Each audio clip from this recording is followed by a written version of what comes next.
सवाल राजीव चक्रवर्ती जी आपसे, क्योंकि देखिए बंगाल में दिया गया बयान, छत्तीसगढ़ में राजनीति गरमाई हुई है, बीजेपी लगातार प्रदर्शन भी कर रही है और इस बयान की निंदा कर रही है, क्या कहेंगे?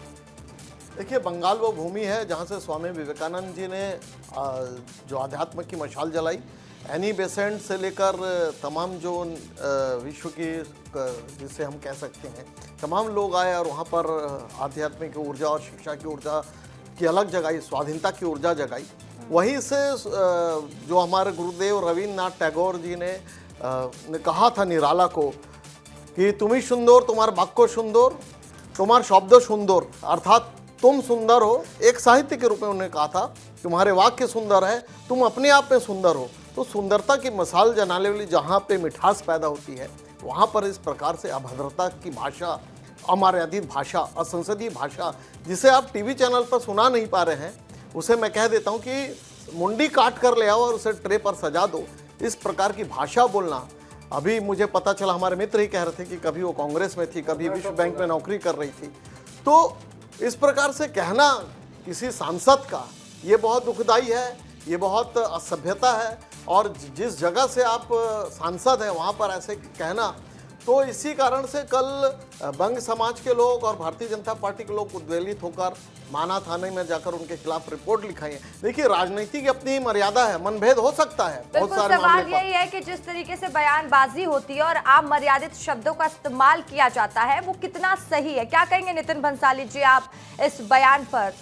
देखिए, सभ्य समाज में इस प्रकार की भाषा का उपयोग नहीं किया जाना चाहिए। मैं निजी तौर पर मेरी पार्टी की ओर की तरफ से आप इस स्टेटमेंट को माने या ना माने, पर मैं मेरी निजी तौर पर एक पार्टी के प्रवक्ता की हैसियत से कहूँगा कि वाणी पर नियंत्रण राजनीति में बहुत आवश्यक है।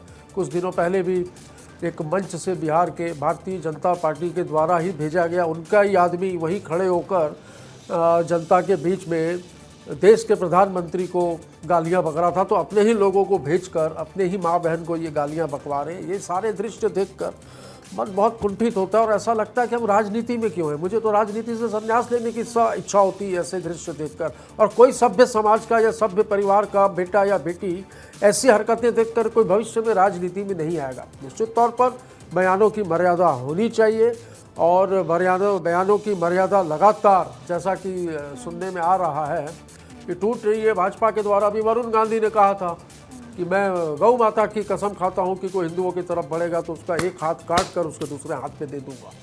ये हम नहीं भूल सकते। बहुत लोगों ने बहुत से ऐसे बयान दिए, भारतीय जनता पार्टी के नेताओं ने भी। 50 करोड़ की गर्लफ्रेंड, ठीक है। देखिए, अधीर रंजन चौधरी कांग्रेस नेता इस बयान पर ये भी कह रहे हैं कि कोई पृष्ठभूमि जरूर रही होगी इस बयान को लेकर। इस तरीके के बयान भी आपके ही नेता दे रहे हैं। देखिए, घुसपैठ नहीं रुक रही है। ठीक है, मैं लौटूंगी आपके पास नितिन भंसाली जी। अनिल द्विवेदी जी, इस तरीके का बयान जब देश के गृह मंत्री को दिया जाता है, वो भी एक राजनीतिक के द्वारा, क्योंकि जनता उनको सुनती है, देखती है, तो क्या असर पड़ता है इसका समाज पर?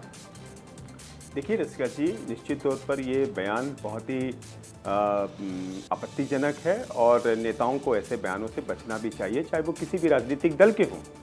नई पीढ़ी आ रही है राजनीति में, आपसे क्या सीखेगी वो?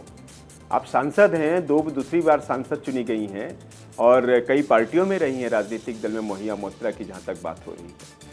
लेकिन वो याद रखिए कि वो किस राज्य से आती हैं, वो पश्चिम बंगाल से आती हैं।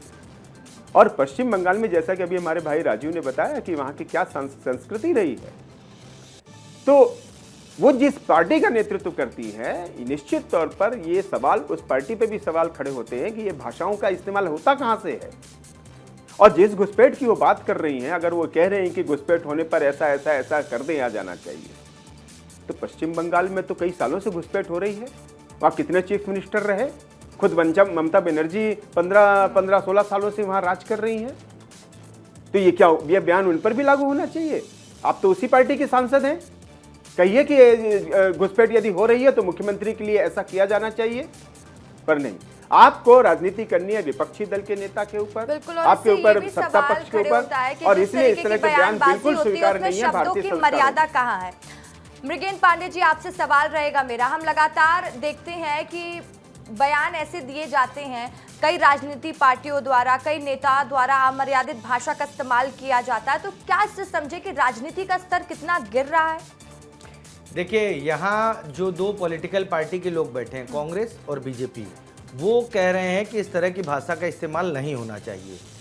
मैं ये कह रहा हूँ कि पॉलिटिकल पार्टी के लोग ही तो इस तरह के बयान दे रहे हैं। आज टीवी चैनल पर बैठकर दोनों पार्टियों के लोग कह रहे हैं कि नहीं होना चाहिए।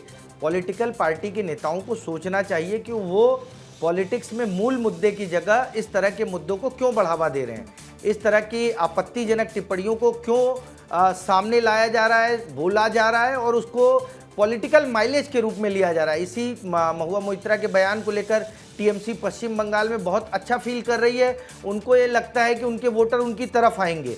आप समझिए कि वोटर को भी एक प्रकार से सोचना चाहिए कि वो किन चीज़ों को लेकर आकर्षित हो रहा है, किन चीज़ों को लेकर, किन बातों को लेकर आगे आ रहा है। पॉलिटिकल पार्टी आप देखिए, वहाँ मेन मुकाबला, क्योंकि आने वाले दिनों में विधानसभा चुनाव होना है, बंगाल में भाजपा और टीएमसी के बीच ही मेन मुकाबला है। कांग्रेस वहाँ बहुत अच्छी स्थिति में नहीं है, पिछले चुनाव में 0 थी। उस लिहाज से ये एक पॉलिटिकल अखाड़ा बनाने की तैयारी है, क्योंकि चुनावी माहौल है और बीजेपी का बहुत समय से, लंबे समय से मुद्दा रहा है घुसपैठिए। वो देश के अलग अलग राज्यों में घुसपैठियों को लेकर अलग अलग तरीके के अभियान चला रहे हैं। ऐसे में बंगाल में उनका ये पसंदीदा विषय है, लेकिन उनके इस पसंदीदा विषय पर माइलेज लेने के लिए, बढ़त बनाने के लिए जो आपत्तिजनक बयान दिए जा रहे हैं, वो राजनीति में स्वीकार नहीं होना चाहिए। बिल्कुल।